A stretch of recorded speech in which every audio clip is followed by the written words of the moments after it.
Next, we're going to show some examples how we can use the properties to calculate Fourier transform for a given non-periodic continuous time signal. In the first example, we're going to show how to calculate the spectrum for a trapezoidal shape in the time domain. So this signal, in the first method, we can try to calculate the first derivative, and it's composed of two rectangle signals. And we can figure out the spectrum for this first derivative in the frequency domain, and then using the time differentiation property, we can get the results.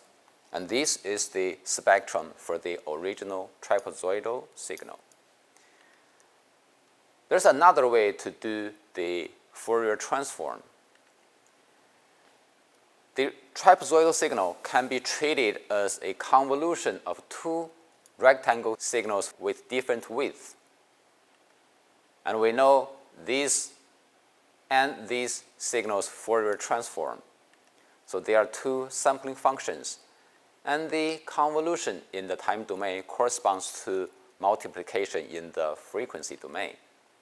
So that the Fourier transform of the original trapezoidal shape will be equal to the multiplication of these two sampling signals. We can also try to break the rectangle signal into summation of two triangle signals. Again, we can use the linearity property to figure out the spectrum is equal to the same linear combination of these two signals spectra. So that is pretty straightforward. And here is the result. The next example is try to figure out the spectrum for this truncated cosine function. Again, we try to present different methods to figure out the spectrum of this signal. So in the first method, we can treat the original signal as the cosine function times a rectangle signal. Since we know both signals Fourier transform, so the multiplication in the time domain corresponds to convolution in the frequency domain. So the spectrum of the original signal actually is the convolution of the spectra of the two terms in there. And this can be figured out as the two sampling signals. Here is the graphic representation of the spectrum. We can also use frequency shift to solve the spectrum of the original signal. And the cosine function can be broken into two imaginary exponential signals using Euler equation. So phase shift corresponds to frequency shift in the Fourier domain. So this is the spectrum for the rectangle signal, and you will have to break it into two parts and then shift towards your left and right to get this spectrum for the original signal x of t. So this is based on the frequency shift property. There's another method. We try to get the first and the second derivative of the original signal. And we can figure out the relationship of the second derivative and the original signal.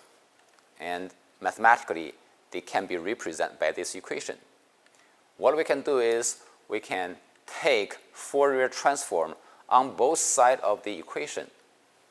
And then based on the time differentiation property, this will be the second derivative of the original signal's Fourier transform.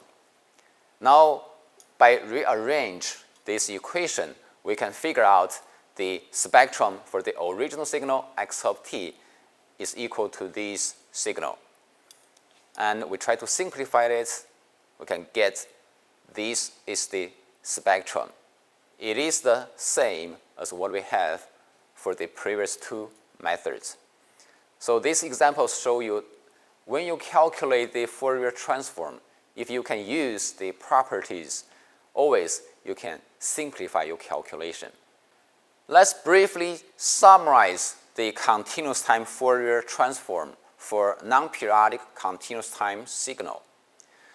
Using the inverse continuous time Fourier transform, we can represent any non-periodic continuous time signal using the imaginary exponential signals like this.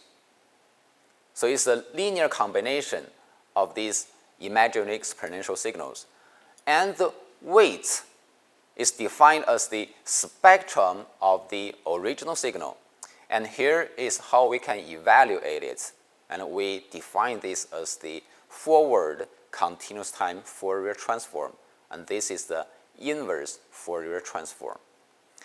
And the spectrum shown in this integral is a continuous and it is not periodic signal.